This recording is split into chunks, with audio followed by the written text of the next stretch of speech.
Welcome everyone, Farmer Cop here. This is going to be a quick test video, hopefully, where we test and see what the most profitable crop is in Farming Simulator 22.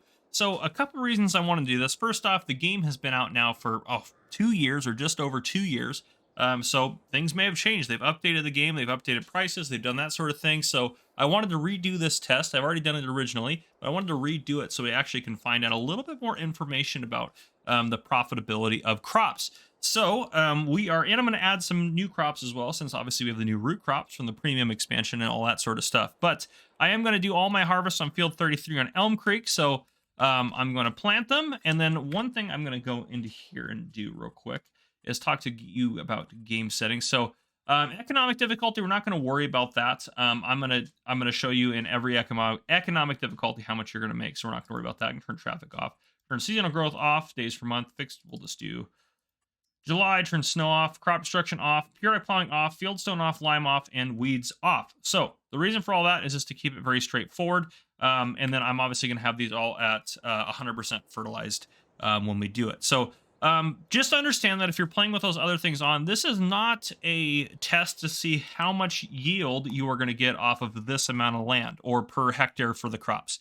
This is not a yield test. This is a profit test. So using the same mass of land here, I'm going to test the profitability of all of the different crops. That is the purpose of this test. So we're just going to compare the profit from if you put all those different crops into this field right here. Now, a couple other things people wanted to see done in the profitability test that I did not do in the original one that I'm going to do in this one is a couple. Well, let me just go through. Let's just talk about everything we're going to test.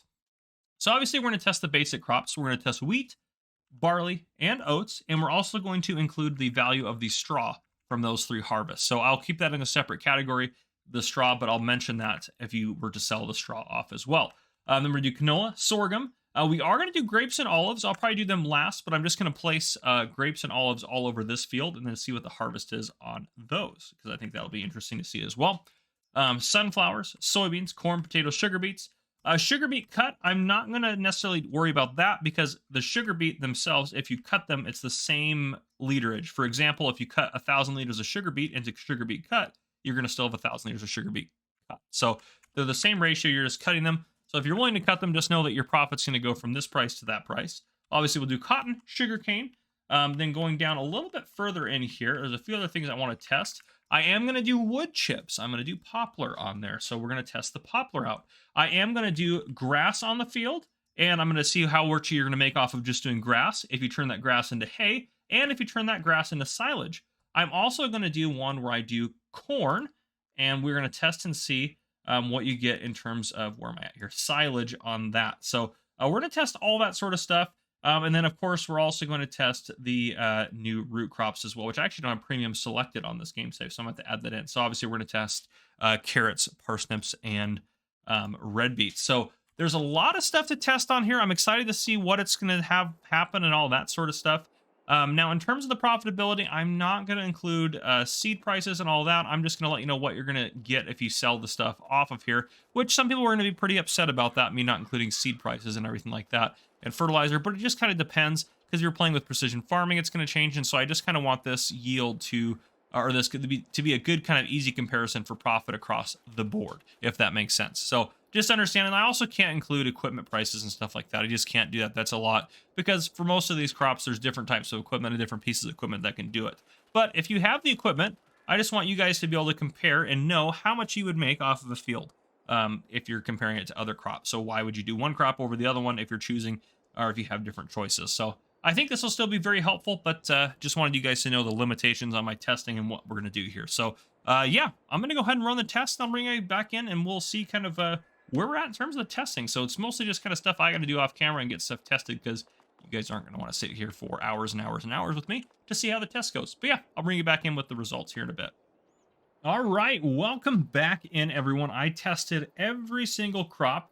We have, I think it's wheat, canola, barley, sorghum, oats, soy, corn, sunflowers, grass, sugar beets, cotton, grass silage, potatoes, corn silage, our 3 new root crops, which are red beets, parsnips, and carrots, grass in the form of hay, sugarcane, poplars, olives, and grapes. I think that is every possible thing.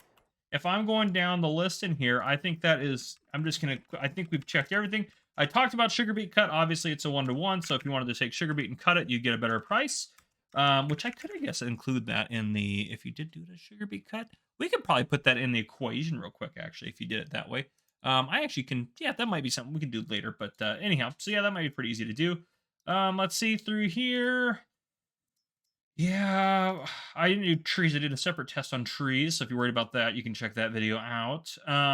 Yeah, so I think we pretty much covered it, which is awesome. So yeah, let me show you the results. The results are really interesting, actually. So I have kind of obviously show you the ones that did the best and the ones that did the worst, and then we'll talk about. And again, this is for, I tested all of this in this area here, including the grapes and olives. I filled this whole thing as best I could with vines and saw how much for the area in terms of what would be best. So I just did this nice little number here at the end to hopefully get a good thumbnail shot in because it looked kind of cool. So anyhow, let's check out the numbers and we'll show you guys kind of what we got going on here. So over here, as you can see, we have a few different things going on. So, and this, by the way, is linked down below in the description. You can't edit it, but you'll be able to view it down there. You should be able to copy that and make your own if you want to enter different numbers. So the equations are all set up in here. So we have the crop on the left-hand side. We have the yield of the crop, the yield of the straw if it was applicable. Down here for grass, hay, grass silage, corn silage, I have the yield, and then I have the yield if you use silage additive. So silage additive, if you don't know, it adds about 5% to the total volume. So these are if you use silage additive. I did the same test, but with silage additive. Now down here, I have sugarcane, poplars, cotton, grapes, olives, all that good stuff. Then I have the price. So this is if you get a really good price. So obviously, if you want to enter a different number, this is very easy. I'm going to teach you some quick math here. So if you wanted to, let's say you're like, well, I don't get 55. I'm going to write that number down here so I don't lose it real quick. But if you're like, oh, I normally get 60,000, you can put that in there. And then obviously here, it's going to do the math for you automatically and give you the new numbers. But let's say you wanted to put a new price in. You're like, well, I typically get, $1,500 for it when I sell it, and you get 60,000. So all you have to do is take this number that you get your yield, divide that by 1,000. So divide it by 1,000. So if we do 60,000 divided by 1,000, we get 60. Then multiply that by the price, because the prices you see in game are priced per 1,000 liters of product. If you didn't know that, I'm going to fix it real quick. Don't put this one back in there. But yeah, so if you wanted to change it and you didn't want to try to enter it in the spreadsheet, that's how you can do some quick math for you there. So easy, normal, and hard economy mode, and a really good price on all of those. So these are the prices I used for everything. Obviously for grass and corn down here for the silage ones, these are the prices for silage. So just be aware of that. Over here, then we have the profit. So this is if the price sold for this. This is the profit we have, and then we have the profit for normal, the profit for hard, or I guess not even profit per se, that's the total earnings. That's your gross income from the product. So it's not technically your profit, because I'm obviously not including seed costs, fertilizer costs. All the fields, by the way, were fertilized twice, and I had plowing, weeds, and everything like you saw turned off at the beginning.